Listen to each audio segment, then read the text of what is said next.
Bismillahirrahmanirrahim. Assalamualaikum warahmatullahi wabarakatuh. Saya Ulul Amri dari Universitas Pancasakti, Prodi Pendidikan Ekonomi, semester 4, ingin menjelaskan tentang pola produksi dan siklus produksi. Yang pertama, pola produksi. Pola produksi termasuk dalam perencanaan produksi, yaitu menentukan tingkah laku produksi untuk menghasilkan volume produksi tertentu pada suatu waktu jangka pendek. Pola produksi didefinisikan sebagai distribusi jumlah produksi tahunan ke dalam periode yang lebih pendek dari 1 tahun. Misalnya caturulan, triwulan, bulan, atau minggu.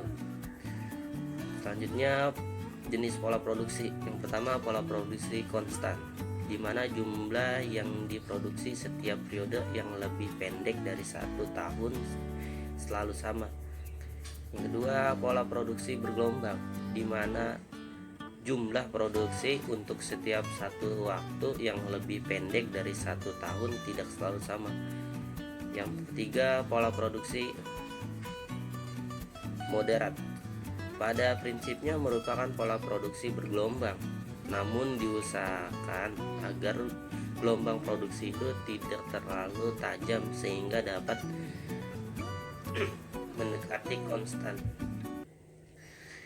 Selanjutnya, faktor-faktor pertimbangan memiliki pola produksi. Pertama, pola penjualan. Pola biaya. Pola biaya perputaran tenaga kerja, biaya simpanan, biaya lembur, biaya subkontrak. Kapasitas maksimum perusahaan. Pola produksi yang sebaliknya dipilih oleh perusahaan ialah pola produksi yang mempunyai incremental cost yang paling kecil. Selanjutnya, siklus produksi. Siklus produksi adalah pelempar aktivitas bisnis dan kegiatan pengolahan data yang berkaitan dengan proses pembuatan produksi dan terjadi secara terus-menerus. Tujuan sistem informasi siklus produksi. Yang pertama, siklus produksi dilakukan secara efektif dan efisien. Yang kedua, mengetahui catatan persediaan barang. Yang ketiga, semua kegiatan produksi telah diotorisasi dengan baik. Yang terakhir, semua kegiatan siklus produksi telah tercatat secara akurat. Aktivitas siklus produksi. Yang pertama, desain produksi. Memperbaiki informasi tentang pengaruh desain produk atas biaya dan data terinci mengenai biaya jaminan dan perbaikan. Yang kedua, perencanaan dan penjadwalan. Sistem perencanaan produksi yang lebih baik dan meninjau peroleh aktivitas tetap sebagai bentuk pengadaan anggaran. Yang ketiga, cara produksi. Batas akses fisik ke persediaan dan aktivitas tetap. Dokumentasikan semua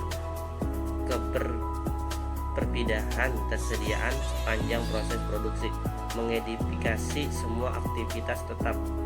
Yang keempat, biaya.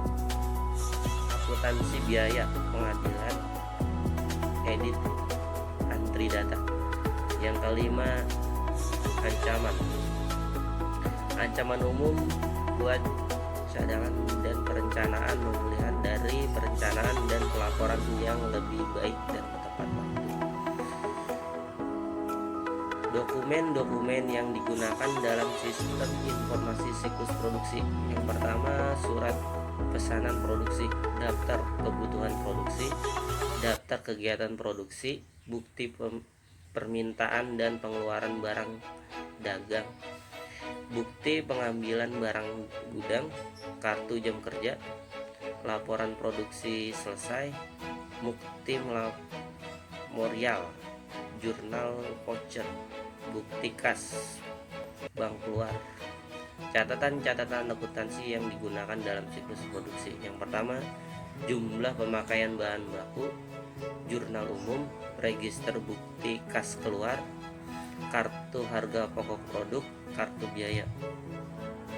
Kesimpulannya, pola produksi termasuk dalam perencanaan produksi, yaitu menentukan tingkah laku produksi untuk menghasilkan volume produksi. Kita tertentu pada satu waktu jangka pendek. Pemilihan pola produksi yang dapat oleh perusahaan dapat dianalisa ongkos tambahan. Siklus produksi adalah pelempar aktivitas bisnis dan kegiatan pengolahan data yang berkaitan dengan proses pembuatan produk dan terjadi secara terus-menerus. Keberadaan siklus produksi dapat membantu untuk dijadikan masukan bagi pembuatan keputusan dalam perencanaan produk atau jasa yang dihasilkan. Berapa harga produk tersebut dan bagaimana perencanaan penyerapan dana, lokasi sumber daya yang diperlukan, dan yang sangat penting adalah bagaimana perencanaan dan mengendalikan biaya produksi serta evaluasi kinerja terhadap produktivitas yang dihasilkan. Sekian.